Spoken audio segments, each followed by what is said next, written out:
Amplificador operacional, aula 1, parte B, circuitos básicos, amplificador e inversor. Nesta aula vamos apresentar a primeira aplicação, que é o amplificador inversor, que é constituído do AO, do amplificador operacional, a fonte simétrica, e duas resistências, R2 e R1.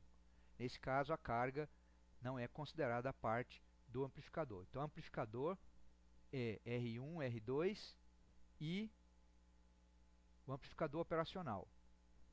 Observem como que as resistências se conectam, de tal forma que a saída está ligada à entrada inversora.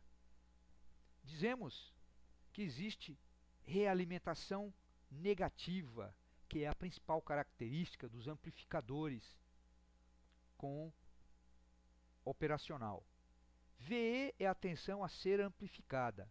Observe que o VI continua a ser aquela tensãozinha diferencial que é igual a VI é igual a VS dividido por AV, onde esse AV é um número muito grande, resultando, portanto, para VI um número muito pequeno, microvolts. Então tudo se passa como se esse terminal estivesse conectado ao terra.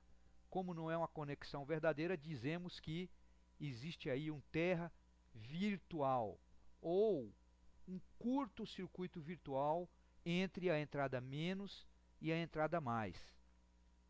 Para esse circuito, o ganho de tensão com realimentação é dado por essa expressão. AVF, observem que colocamos um índice F de feedback realimentação, que é igual VS, tensão na saída, dividido por VE, tensão a ser amplificada. E isso é igual a menos R2 dividido por R1. Isto é, o sinal de menos significa que entre a saída VS e a entrada VE existe uma defasagem de 180 graus. E a relação R2-R1 determina quantas vezes a saída é maior que a entrada. A dedução dessa expressão está na bibliografia. A fonte VE, quando olha para a sua direita, enxerga uma resistência de entrada que é o próprio R1. Isso por causa desse curto-circuito virtual. Isto é, para todos os efeitos, é como se essa fonte estivesse conectada numa resistência de valor R1. Então, a impedância de entrada com realimentação é R1. Da mesma forma, a resistência de saída com realimentação, que é a resistência que o RL enxerga quando olha para a esquerda, é igual a RO multiplicado por R2 dividido por AV vezes R1. Então, é lógico que, como AV é um número muito grande, a resistência de saída desse circuito é um número muito pequeno, décimos de ohm, milésimos de ohm. O que acontece com a tensão na saída se a entrada for uma senoide de 1 volt de pico, ou 2 volts de pico a pico? O valor do R2 é 10K e o valor do R1 é 1K. Neste caso, o ganho do circuito vale menos 10. O que significa isso? Que a saída vai ser 10 vezes maior do que a entrada e defasada de 180 graus. Então, as formas de onda de entrada e saída serão as seguintes: entrada 1 volt de pico ou 2 volts de pico a pico, como quiser. Então aqui tem 1 volt e aqui tem 1 volt.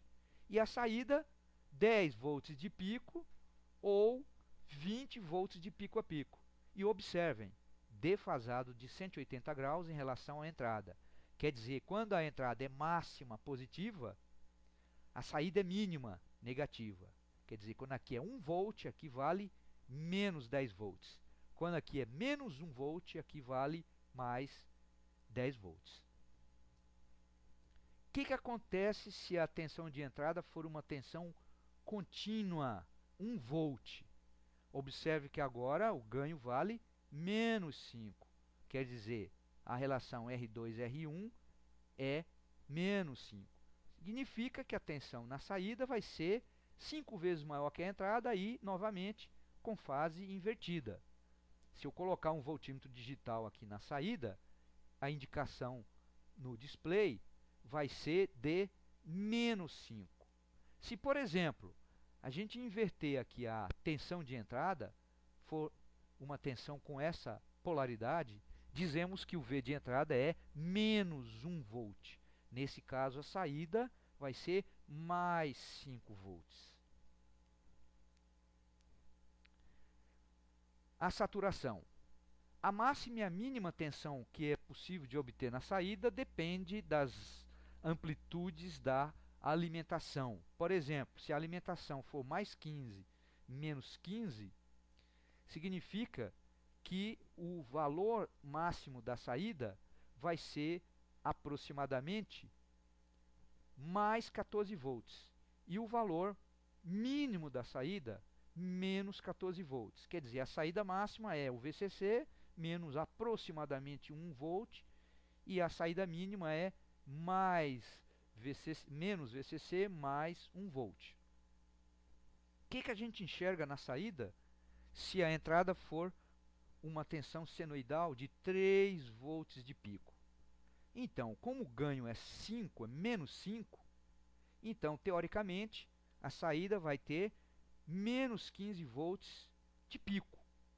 Só que isso não vai ser possível, porque antes a saída satura em mais 14 e em menos 14.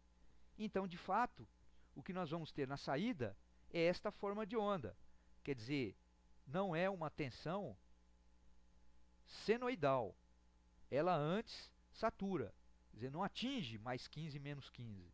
Então dizemos que existe aí uma distorção, porque a saída deveria ser senoidal e não é, ela é ceifada na parte de cima positiva e na parte de baixo negativa.